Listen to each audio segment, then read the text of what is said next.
paz, irmãos e irmãs. Ixi, que michuruca. Graça e paz, irmãos e irmãs. Oh, que beleza. Agora vamos para frente. Salmo número 8.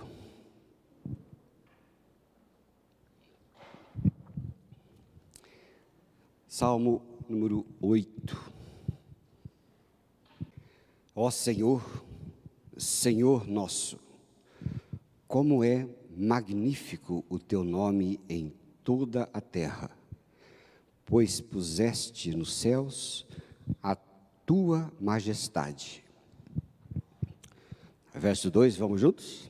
Da boca de pequeninos e crianças de peito, suscitaste força por causa dos teus adversários, para fazeres emudecer o inimigo e o vingador.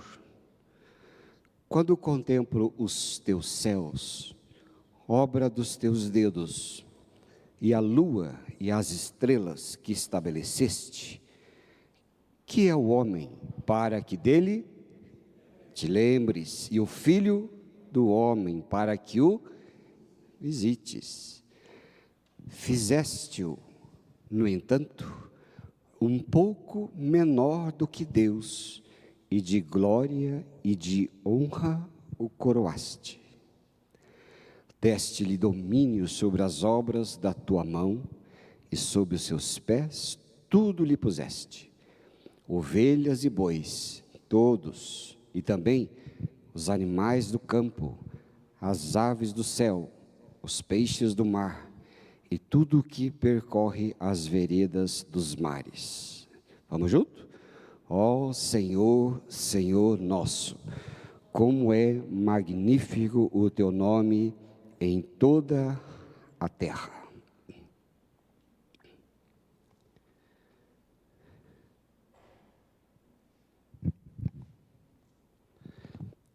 Neste exato momento,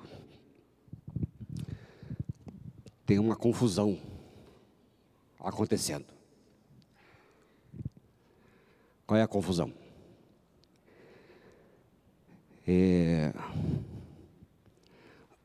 Uma espuma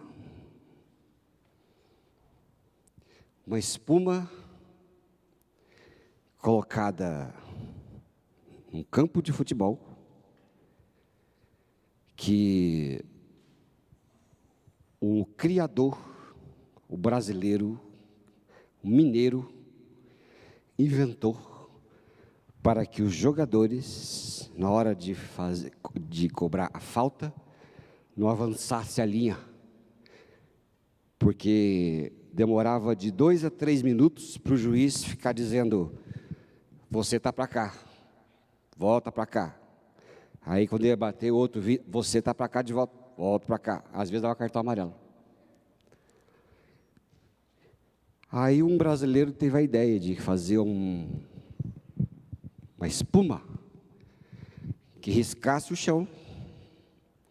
E quando riscava o chão, não tinha como nenhum jogador atravessar, porque senão era duplamente falta. 40 milhões de dólares ele quer pela invenção. A FIFA não quer pagar. E aí?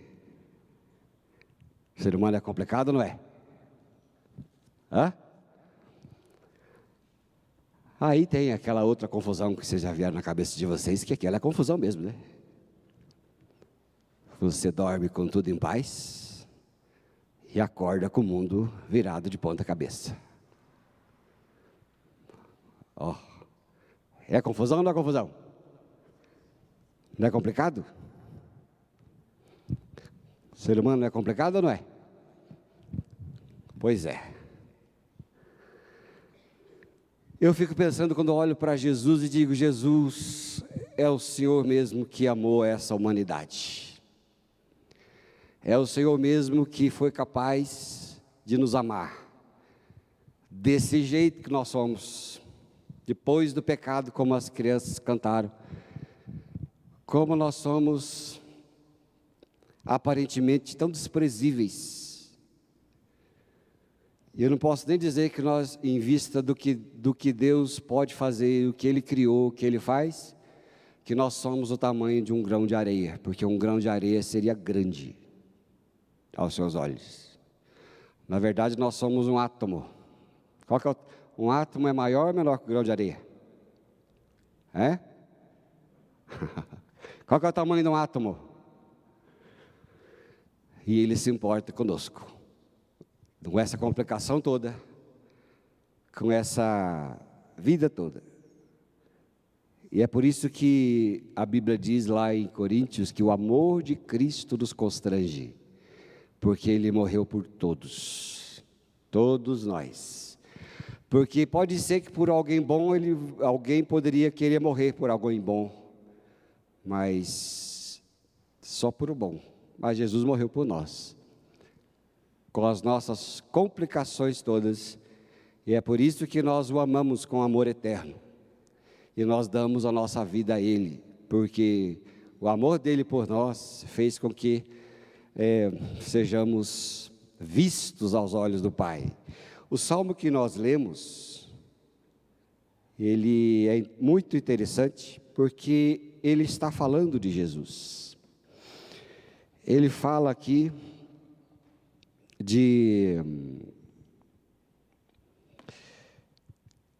da boca dos pequeninos e crianças de peito suscitaste força por causa dos teus adversários para fazeres emudecer o inimigo e o vingador.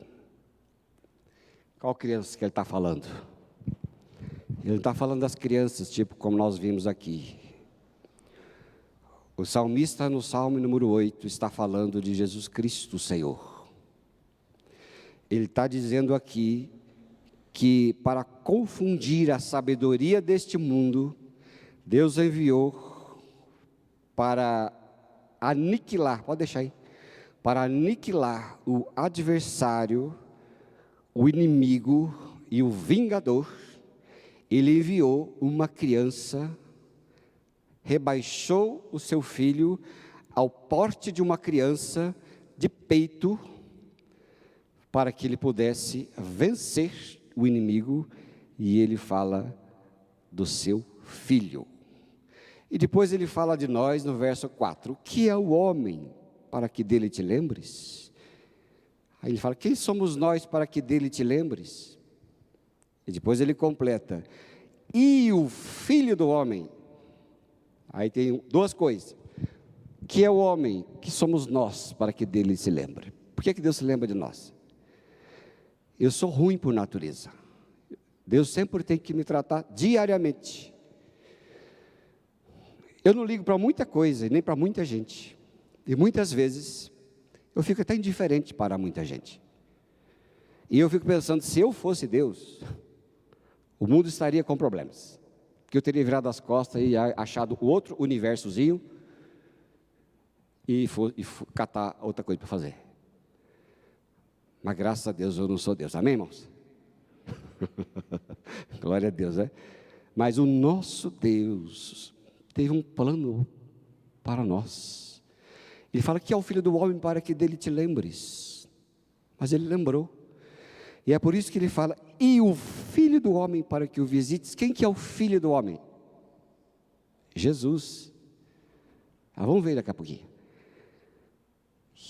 E ele falou que fizeste, no entanto, um pouco menor do que Deus.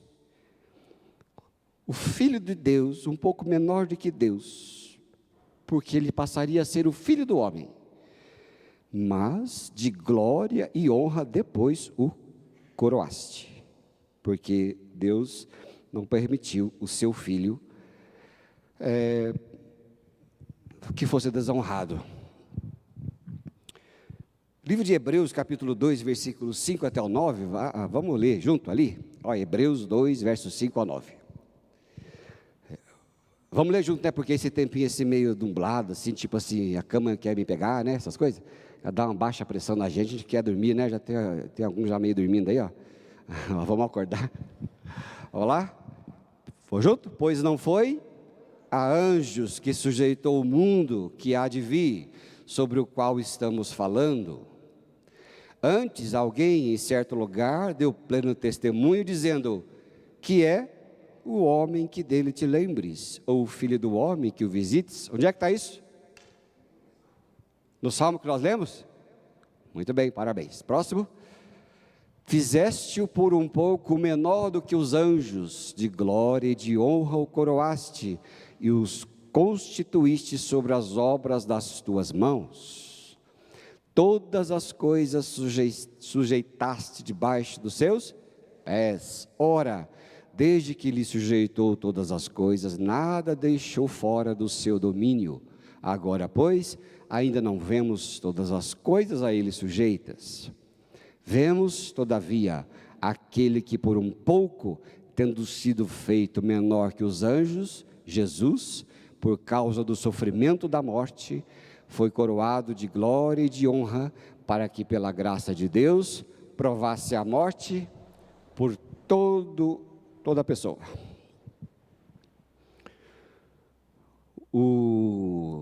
A época que estava sendo escrito esse livro de Hebreus, os cristãos estavam sendo severamente atacados, reprimidos, martirizados de toda forma. E eles estavam colocando Jesus em descrédito, porque aparentemente Jesus não poderia ter sido o Filho de Deus, porque se ele tivesse sido Filho de Deus, ele não teria sucumbido às provações que ele passou, sofrimento, crucificação, e que ele passou por tudo isso, ele não poderia ter sido. Então, a gente percebe que o grande obstáculo daquele povo e daquele momento que eles estavam vivendo, era diante da superioridade de Jesus Cristo como Filho de Deus. Eles estavam desconfiando que Jesus não era Jesus. Porque ele passou por tanta morte e sofrimento, sendo Filho de Deus? Não era esse Deus que a gente está esperando. Era outro, era um rei, é um que reinasse, que viesse como Davi, em um trono de glória e já subjugasse a tudo. Mas não foi assim que foi. E é por isso que ele fala ali, para que os cristãos não desistissem, mas ficassem firmes, porque Deus tinha um propósito naquilo que Jesus veio fazer. Aqui no verso lá de Hebreus mesmo, capítulo 2, versos 5 e 6, vamos ver de novo aqui, ó. Pois não foi a anjos que sujeitou o mundo que há de vir, sobre o qual estamos falando. Antes, alguém em certo lugar deu pleno testemunho, dizendo: que é o homem que dele te lembres, ou o filho do homem que o visites. Quando a Bíblia fala aqui, porque quando o povo da igreja se reunia naquele tempo, eles se reuniam para ler as cartas dos apóstolos e a Bíblia. E quando eles ouviam essa lembrança, parte desse texto está falando sobre a humanidade de Jesus Cristo, porque se refere à humanidade de Jesus e à divindade do Senhor. Essa passagem aqui pergunta: por que Deus se preocupa com o homem?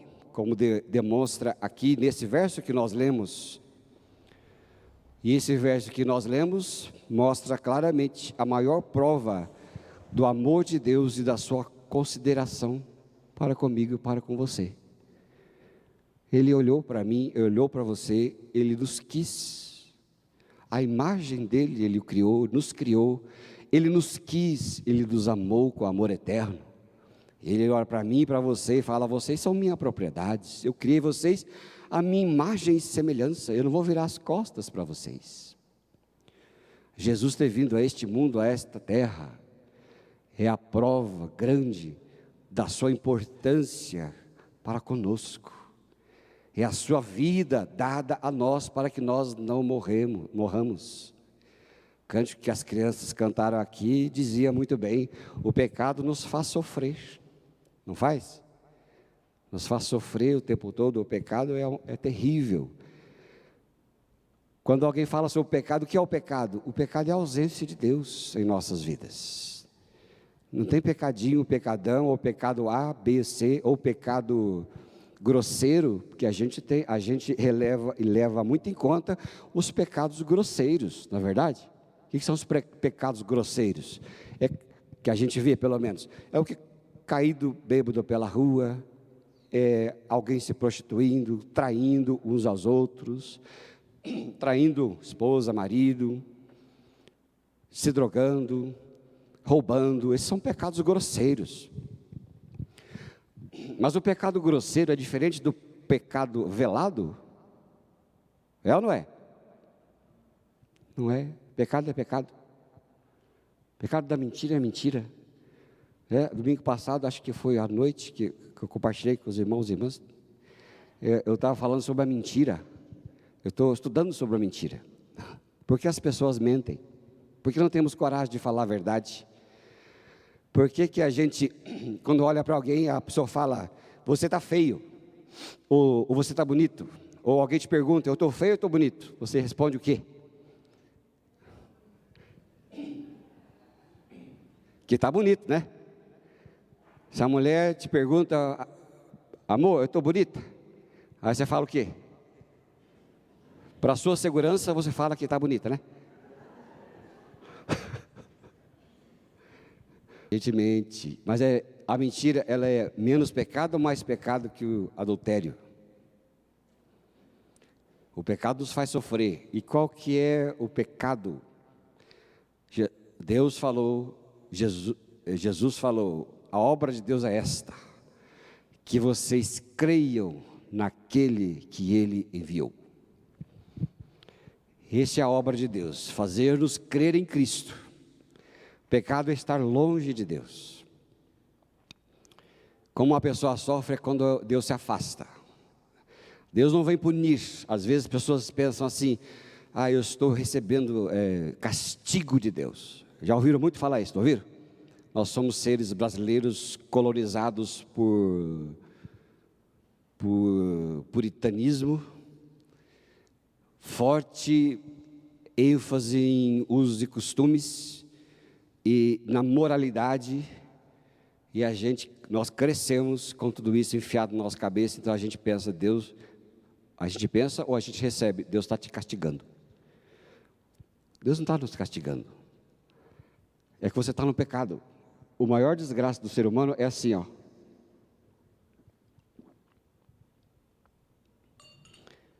quando Deus se afasta de você. Quando Deus se afasta de nós, nós definhamos. Não é que Deus está nos castigando, a gente definha no pecado. É natural definhar. E quando Deus se aproxima de nós, nós vivemos. Por isso que Deus não virou as costas, Ele falou, que é o homem para que dele te lembres? Pior ainda, o que é o filho do homem para que os visites? Jesus nos visitou por causa do seu grande amor para comigo, para com você.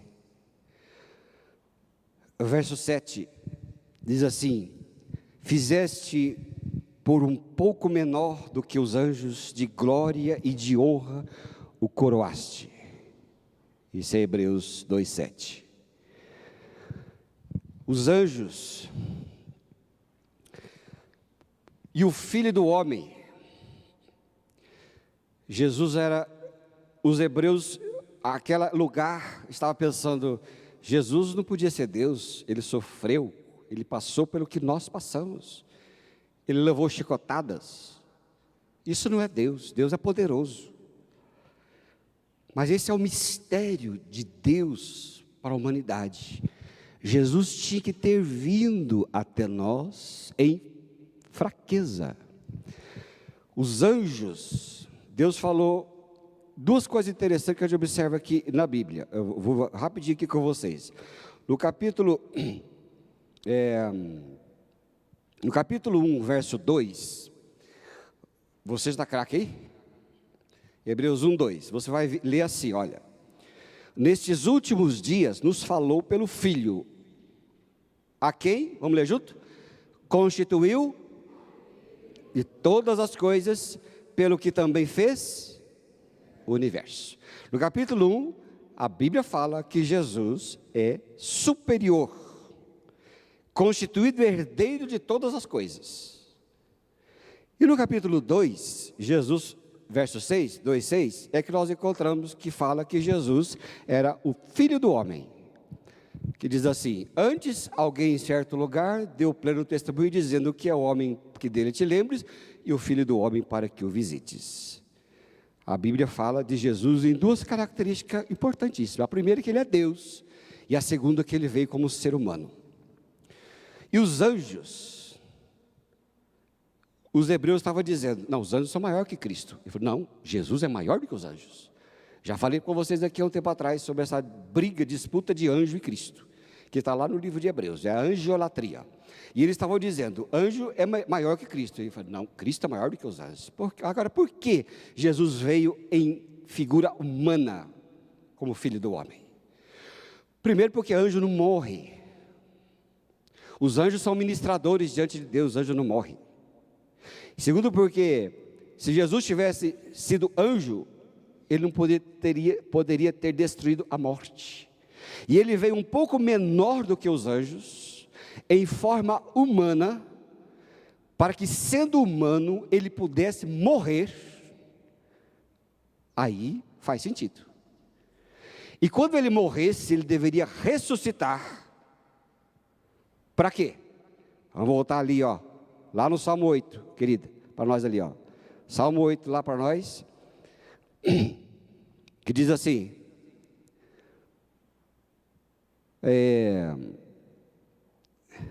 verso 2, Salmo 8, 2. Porque como ser humano, da boca de pequeninos e crianças de peito suscitaste força por causa dos teus adversários, para fazeres emudecer o inimigo e o vingador. Ele veio como uma criança, como um ser humano, mamou, como nós mamamos no peito. E ali mamando no peito se tornou um ser humano, para que, cumprindo a obra de Deus do Evangelho, de redenção, pudesse vencer o inimigo e o vingador através de vencer a morte. Só quem morre e ressuscita é que pode vencer a morte. É por isso que Jesus, sendo Deus, o Senhor dos senhores, teve que se apequenar, se tornar um ser humano como nós, fracos, em sua fraqueza. E na sua fraqueza, cumprir a missão que Deus havia lhe dado como filho, e que eles mesmos se arranjaram na Trindade antes da fundação do mundo, e pudesse viver, e na sua morte ao ressuscitar, dizendo, ó morte, onde está a tua vitória? Ó morte, o teu aguilhão não tem mais poder sobre esta terra. O que é que vence a morte? A vida. Não é assim? É a vida que vence a morte. E é muito interessante que a Bíblia diz que... abre para mim aí, a menina está ficando boa nesse negócio aí. O versículo para nós de...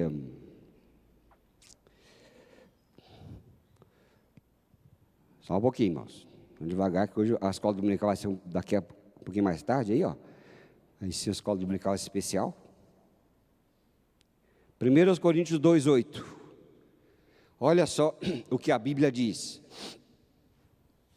sobre a loucura, porque os judeus não estavam entendendo a loucura do ser humano, a loucura de Deus, porque diz assim, ó, sabedoria essa que nenhum dos poderosos deste século conheceu. Por quê?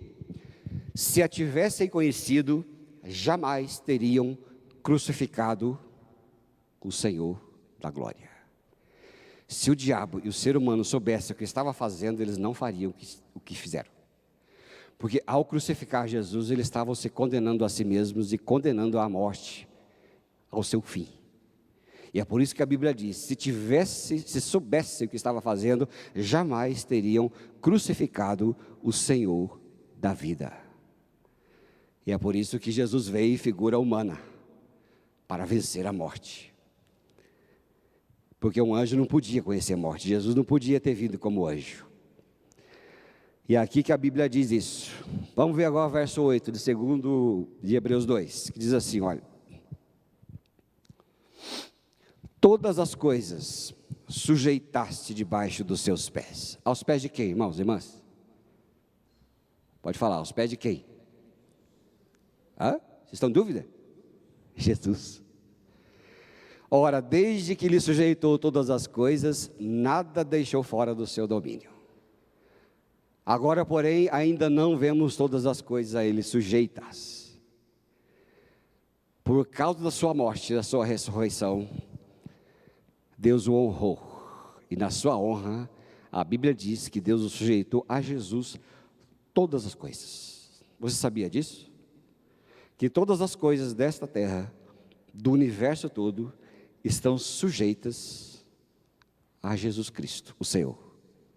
E não só as coisas que vocês veem, porque diz ali, agora não vemos todas as coisas a Ele sujeitas, porque as coisas que nós não vemos, também estão sujeitas a Jesus. O inferno, o inimigo das nossas almas, o vingador que diz lá o Salmo, as nações, a nação. Você acha que tudo o que está acontecendo nessa terra, ele não sabe o que acontece? Ou está fora da sua onisciência? Ele sabe todas as coisas. Por isso, quando vocês virem coisas muito ruins acontecendo, não pense que Deus não tem nada que Deus não está com aquilo sob controle. Ele está com tudo sob controle. Aliás, nós estamos vivendo o fim dos tempos mesmo. Eu não sei quando vai ser o fim dos tempos, mas é o fim dos tempos. Vai haver muita coisa. E não adianta ficar desesperado. O que você e eu temos que fazer é ficar em Cristo, agarradinho nele, não é? É como o Salmo diz, ele é a nossa rocha. Sobre esta rocha eu me refugio. Você está refugiado na rocha? Sim ou não? Se você está refugiado na rocha, não precisa temer nem míssil, e também não precisa ficar apavorado, porque Ele é a sua rocha, e Ele tem o seu jeito de nos livrar de todas as coisas, não é? Ele nos livrar, Ele nos livra, e todas as coisas estão sujeitas a Ele. O passado, o presente e o futuro estão tudo sob o controle do Senhor. As coisas que nós não vemos, por exemplo, uma coisa que a gente não vê. Você sabia que você está assentado em Cristo nas regiões celestiais? Quem sabia disso? Sabia? Alguns só sabiam? Então vou informar vocês.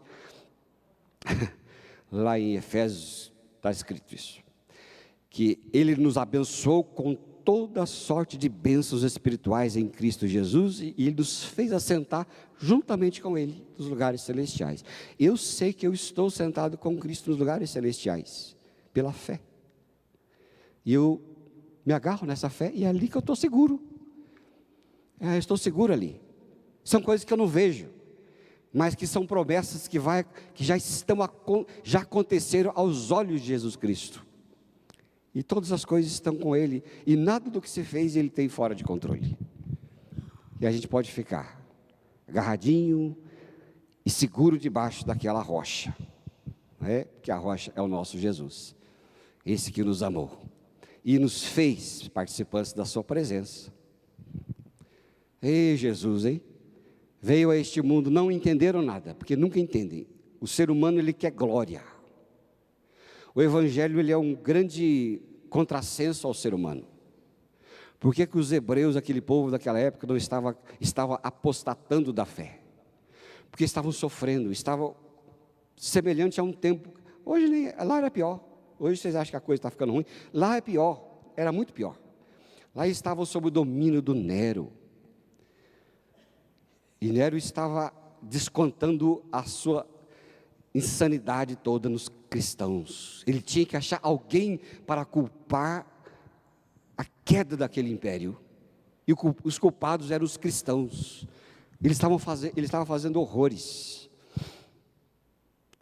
e eles queriam alguém que viessem com bombas atômicas, e Jesus não veio com bomba atômica. Ele veio sentado num jumentinho.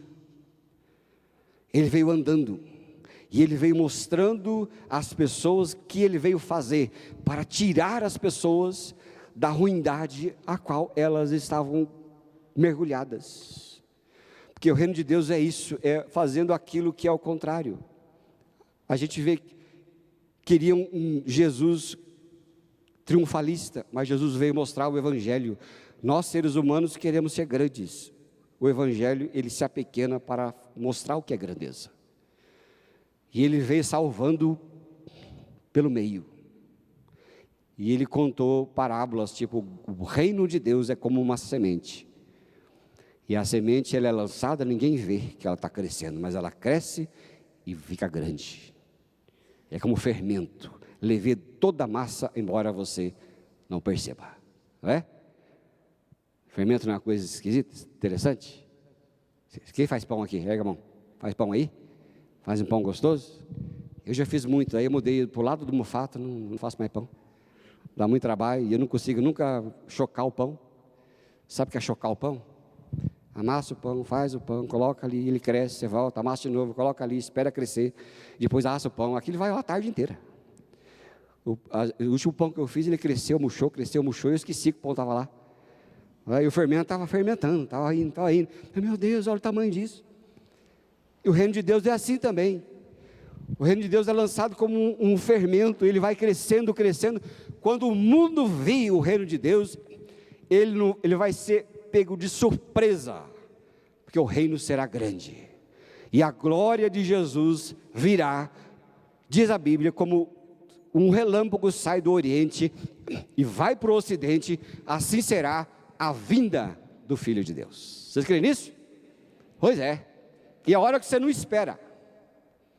Não pensa você que, está contagem regressiva, Jesus vai voltar, 10, 9, 8, 7, não vai ser assim, você não vai esperar.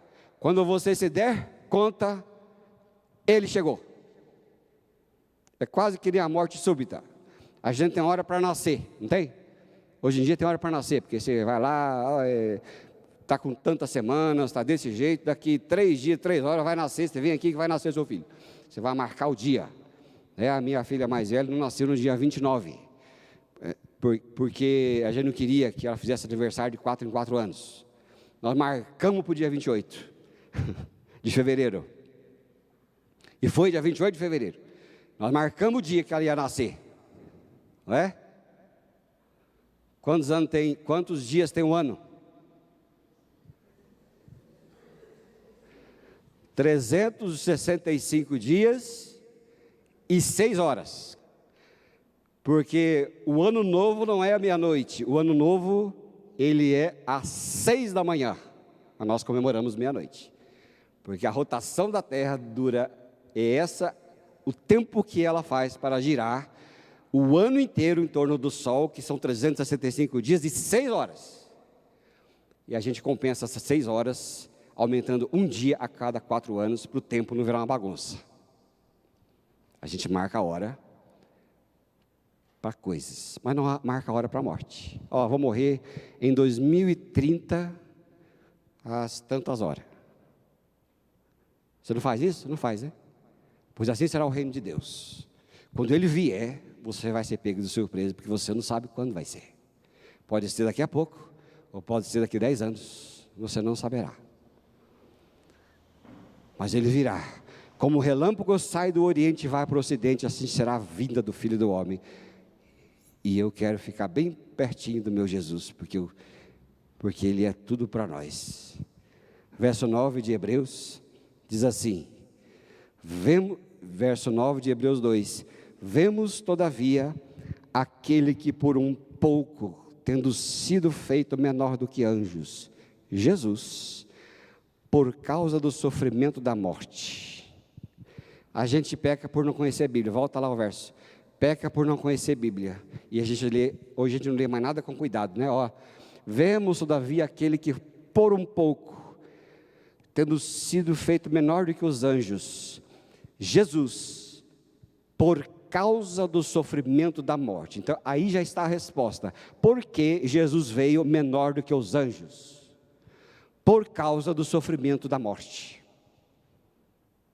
porque é mergulhando na morte que ele a venceria, a morte. É como o antiofídico. Você é curado do veneno de cobra com o próprio veneno da cobra. E é isso que Jesus veio fazer. Ó morte, vem aqui agora, me pega. Agora você vai ver para onde eu vou te levar. Para a vida. Você foi destruída. E submetendo a isso, foi coroado de glória e de honra, para que, pela graça de Deus, provasse a morte por todas as pessoas. Eu contei aqui há um tempo atrás a uma pessoa que estava dizendo: eu tenho muito medo de morrer. Eu estou nos últimos tempos desesperado de medo de morrer. E eu disse assim: olha, Jesus já provou a morte no seu lugar, para que você não sofresse os efeitos da morte. Onde está isso, pastor? Está na Bíblia, em vários lugares, que ele morreu a nossa morte para vivermos a sua vida, e ele morreu, provou a morte por nós, para que nós não passemos pelos seus efeitos, porque a Bíblia diz: quem crê em mim, jamais morrerá, e aquele que está morto, viverá. Você tem medo da morte? Lá em Hebreus 4, vamos chegar lá daqui a uns tempos, Hebreus 4 fala que as pessoas andam apavoradas pelo medo de morrer. Morte é uma coisa estranha, né? Até eu acho muito esquisito na igreja, crentes lidando mal com a morte, porque a gente fala de morte o tempo todo, não fala? A gente canta cântico de morte, canta que Jesus morreu e ressuscitou, canta que nós morremos com Cristo, a gente canta sobre o sangue de Jesus. Logo quando Deus me converteu, eu falei assim: meu Deus, como essa igreja fala de sangue, né? A igreja parece que é sanguinária, né? Então que a gente fala de sangue, a gente fala muito de sangue, sangue daqui, sangue do teu sangue, leva-me além, e canta sobre sangue, fala fala sobre morte, fala que nós já temos a vida eterna. Aí quando chega a hora de encarar ou que alguém vai à nossa frente, a gente fica apavorado, né? A gente fica todo: meu Deus, coitado, ele morreu. Como assim, coitado, ele morreu?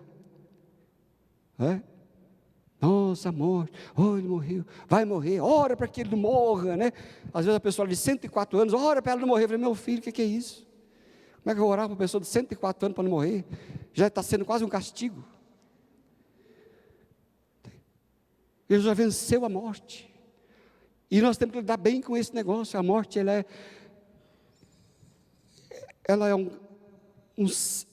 quando Jesus venceu a morte, ele a subjugou e fez da morte sabe aquela palavrinha, meitre?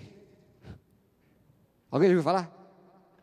O meitre é aquele que veio: pois não, senhor, pois não, senhora Lourdes, dê a sua mala, eu vou levar a sua suíte presidencial. Esse Luiz de Carvalho, ele tem um poema sobre a morte, linda da morte. Ele transformou o pavor da morte em um poema sobre a beleza da morte. Depois você procura no Google, Luiz de Carvalho, a beleza da morte, poema, você vai ver. E Jesus fez isso, ele tomou aquela morte, venceu aquela morte e a transformou num servo de Deus, para que quando os seus santos tivesse a sua passagem deste corpo corruptível, ela nos pegasse pelas mãos e elevasse até o trono da graça, dizendo: aqui está um filho seu, aqui está uma filha seu. Recebe no trono de glória, certo? E aí muitas vezes a gente fica aquela angústia toda, mas Jesus é vencedor, Ele é maravilhoso, e Ele fez tudo isso para nós. O Senhor dos senhores. E agora eu vou encerrar assim, com esse verso de Filipenses 2:5. Nós vamos ler juntos, para você glorificar Jesus, esse que venceu por você e por mim. Lá em Filipenses 2, verso 5. Pode colocar para nós. Olha que, como o Pai glorificou o Filho e deu a maior honra ao Filho, por aquilo que Ele fez por nós, pela sua igreja. Ele fala: tende em vós o mesmo sentimento que houve também em Cristo Jesus. Pode indo. Pois Ele, subsistindo em forma de Deus, Deus não julgou usurpação ser igual a Deus. Pode indo. Antes a si mesmo se esvaziou. O Deus Senhor do universo, vindo a este mundo, se esvaziou, se tornando uma criança de peito, assumindo a forma de servo, tornando-se em semelhança nossa, reconhecido em figura humana, a si mesmo se humilhou, tornando-se obediente até a morte e morte de cruz. Pode indo.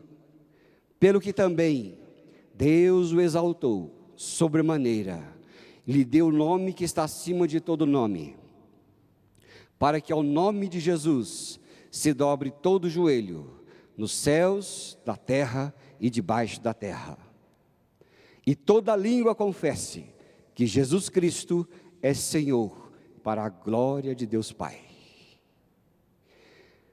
Isso é o que Jesus fez por nós.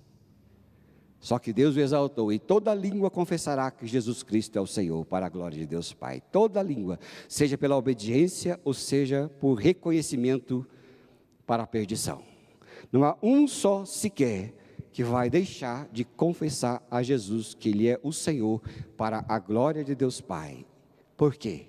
Porque o seu Filho foi dado por nós, para que nós não morrêssemos, e não fôssemos esquecidos no pecado, separados dEle, mas que nós pudéssemos ter a sua proximidade, porque onde Deus está perto de nós, aí há vida, e quando Deus se afasta de nós, ou nós se afastamos dEle, morremos. Jesus é maravilhoso ou não é maravilhoso? É maravilhoso ou não é maravilhoso?